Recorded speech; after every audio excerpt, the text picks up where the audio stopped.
When you hear the bell, you will either turn the page or go to the top of the page if you are at the bottom of another.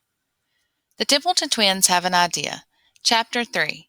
The Templeton twins ask a question. You should be on page 38. When Professor Templeton emerged from his study late that afternoon, he was deep in thought, as usual. For this reason, he failed to notice certain unusual things the twins had done while they were making dinner. You heard me. They were making dinner. They sometimes did this, and it was no big deal to any of the Templetons. How could two 12-year-olds do such a thing? Oh, please. They boiled water for spaghetti and heated up a jar of pasta sauce and chopped a head of lettuce into hunks and poured bottled salad dressing on it. As far as they were all concerned, this was a splendid dinner, and they had it all the time. The professor did not notice that the dining room table had been moved a little, and that his place had been set opposite where he usually sat. He would not have been bothered by any of these rearrangements had he been aware of them, but he wasn't. Instead, he greeted the twins in a distracted way, checked the day's mail, washed his hands, and sat down at the table. In the kitchen, John spooned some spaghetti onto a plate, topped it with sauce, and placed some of the lettuce beside it.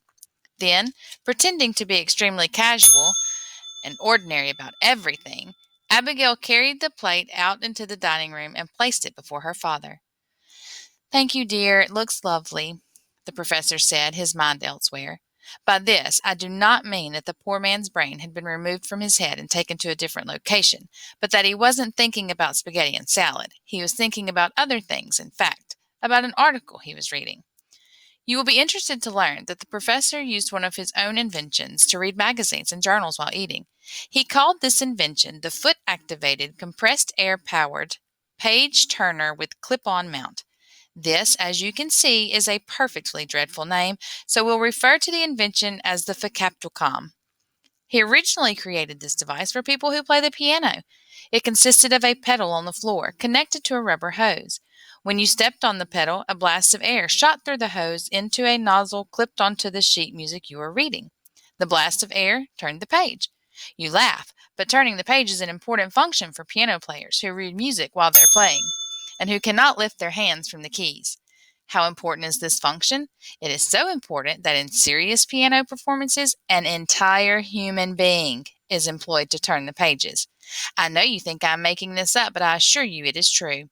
Ask your parent, guardian, clergyman, sports coach, or piano teacher whether or not it's true.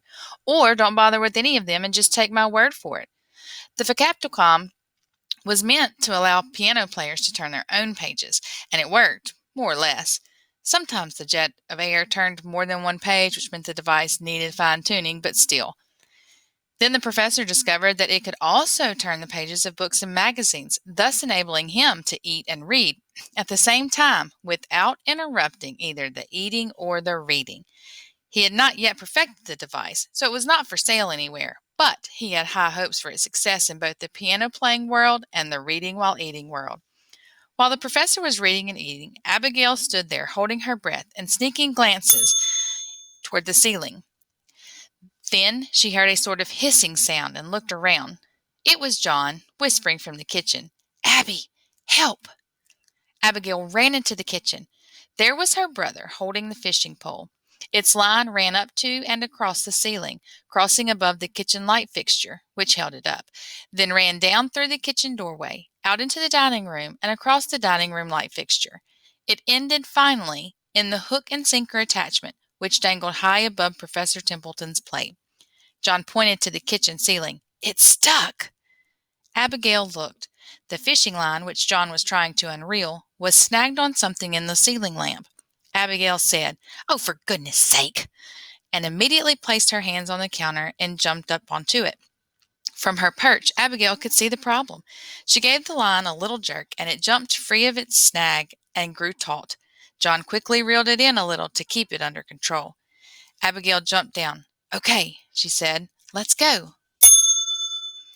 She dashed back out into the dining room just in time to hear her father, his eyes on his magazine, say, "Aren't you children eating?" And then he stopped. He realized that a photograph of a dog was descending from the ceiling directly above his plate. In fact, the dog, a bright white animal with a long pointed snout, small flopped over triangular ears, and lively dark eyes, was staring right at him. My goodness, he said. Papa, Abigail said. She was tense and slightly hunched over and was making the kind of ultra-careful hold-your-breath face you make when you're walking across a frozen pond and you hope the ice won't crack beneath you. Can we get this dog? The professor stared at the photograph. Not this very dog, Abigail said quickly, but this type of dog. Please? Please, Papa, John called in from the kitchen. And then, as though awakening from a dream, the professor looked around and noticed the position of the table, which the twins had changed so that their father's place at dinner would be exactly under the light fixture. He turned and saw how the fishing line went back into the kitchen. How very clever, he murmured. So can we, please? Abigail said.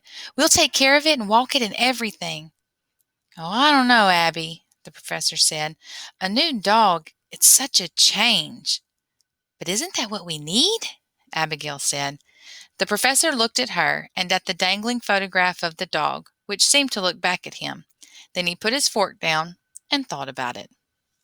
Questions for review. The Facaptiquam works by blowing air at a book, magazine, or sheet music to turn a page. Would it work underwater? Why or why not? Number 2. When was the last time you played the piano underwater? Write your answer here. Number 3. Why is it a good idea to call something that sinks a sinker? Write your answer in the form of a brief opera.